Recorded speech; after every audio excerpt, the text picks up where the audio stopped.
Your brain is designed to keep you alive. By using learning strategies that make learning more of an experience, your brain will perceive it as something relevant to your life and more important, so it will retain and recall it when you need to use it. In this lesson, I'll show you how that's done. I'm going to teach you a number of strategies in this program, and the first one I want to teach you is one I developed for myself while reading, which I call experiential memory. And it's a new way to remember. And what I do is I put myself into the story, and I experience everything happening as if I was there. And so can you. And by making it an experience rather than text, it becomes more memorable. Have you ever wondered why some things are so easily remembered and recalled and other things are so difficult? It's because of how the brain likes to remember. Right now, I'd like to share with you some things that will help your brain remember more readily, and we call these memory enhancers. First, using the senses. As the senses become more engaged, as it becomes more experiential, the brain becomes more stimulated and the information is easily remembered and later recalled. Another thing that helps memory is exaggeration. To blow things greatly out of proportion. This is very powerful. The more you exaggerate and more preposterous you make the information, the more your brain will pay attention to it because it seems so unusual. And things that are different and things that are unusual are things your brain pays attention to. Remember, your brain was formed to keep you alive and survive in the wild. Long before we had language, we had a brain, and the brain had to keep us alive. And what it did is it looked for things that were important. Things that were new and different were very important because they were potentially dangerous. And that's how our brain still functions now in the 21st century. If you give it motion and color, it comes alive. It becomes more interesting. The brain pays more attention. It's stimulating. If you make it funny, things that make us laugh, like a puppy that looks like a unicorn. That's not what puppies normally look like. So we're going to remember it because it's unique, it's different, it's funny. In fact, whenever I teach in my live programs, I'm constantly telling jokes and making people laugh. Why? One of the things that happens when you make people laugh is their endorphins flow. Endorphins are the pleasure molecules in the brain. And things that make you feel good, that make you feel wonderful, are things you want to remember. So by making what you're learning funny and humorous, it makes it more enticing to your brain. Your brain wants to remember the experience that made it feel so good, and it enhances memory. And finally, emotions play a very strong role. Things that have intense feeling, pleasure, pain, joy, all these things can become extremely memorable. In fact, there's a part of your brain, and it's called the hippocampus. It's actually an old term from the Greek, and it's a little structure in your brain that looks a lot like a seahorse. It's very tiny.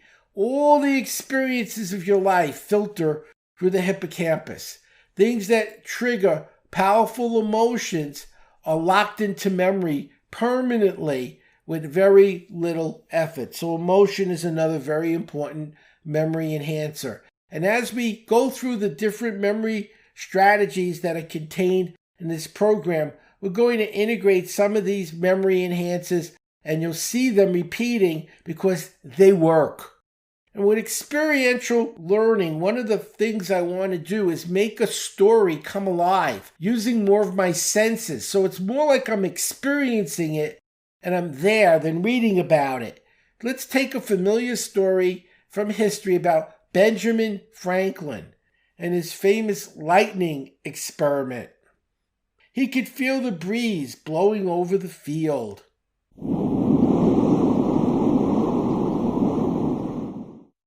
And there was a storm approaching.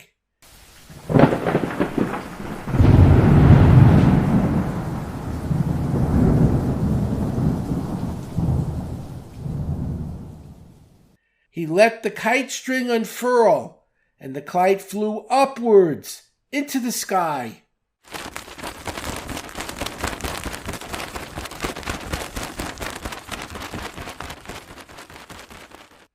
He could hear the thunder and see the lightning as it approached his location.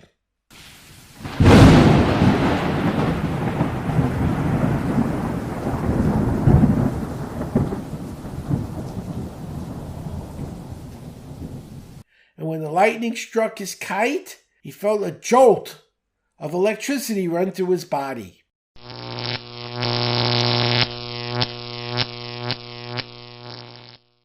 He became excited when he realized that lightning was a form of electricity based on his experience. Now let's take a look at what I just did in terms of memory enhancers. First, you felt the breeze blowing over the field. That's sensory. You were hearing and seeing the lightning. That's sensory. When the lightning struck, you felt the jolt. That's emotional and it's sensory. He let the kite string unfurl, and you can experience the unfurling of the string and experience this kite soaring upwards in the sky. And notice we use the word excited. That engages us. So what we've done here is we've done precisely what we described on the previous slide. We used memory enhancers to make the information in this story more stimulating, more engaging, more like being there in the field with him than reading about it in a book. Now compare that to the story you would probably read in a normal textbook. Benjamin Franklin flew a kite in a lightning storm and discovered it was made of electricity. Do you see how much more engaging it was when it became experiential? When you could feel the kite and the wind and the storm and the breeze and all the things that were happening as if you were actually experiencing it? How much more alive your brain became and how more memorable the information became to your brain as a result. Because senses help ignite interest. Here's another good example. Imagine we're studying George Washington and the fabled cherry tree, and you're hearing the chopping as the axe is beating against the wood. And you're smelling the fragrance of the cherries. And you feel the axe against the hands as it's hitting the wood over and over again. It becomes an experience. You're there. It's happening. And not just some words that you're reading on a page. And as a result, you're going to remember it much more readily. And more importantly, it'll be easier for you to recall later. Let's take a moment and reflect on what I just did. Notice again, we're using the senses. You're smelling the cherry fragrance. What does that do? What are you experiencing when I say smelling a cherry fragrance? You're literally smelling a cherry fragrance. You're experiencing it. Even though there's no cherries in the room, your brain is experiencing it as if there were. You're hearing the chopping, and your brain is listening to the chopping of the axe against the wood that isn't really happening, but it seems like it's happening because of the way we used our words. And finally, this kinesthetic experience of feeling the axe against our hands. And the more you do this when you read, the more you go past the words and begin to experience it as if it was real, as if it was actually happening to you, everything changes. If you're reading a really great book, you forget the book is there. It's as if you're in another universe experiencing an adventure, and it's happening to you. And when your senses are that engaged and that alive and that alert, you're remembering as well. Now we move on to the exercises. Exercise 2. 1. Use the experiential technique to visualize and experience 2 stories that you read. 2. Make a habit out of the 6 memory enhancers: sense, emotion, humor, exaggeration, motion, color, and always use them whenever you're trying to remember something. 3. Read a couple of stories and use your senses to experience it. like I did in the Benjamin Franklin and Washington examples. You just learned how to make learning a real-life experience. In the next lesson, I'll show you how to amplify the senses so you can accomplish this on an even better level.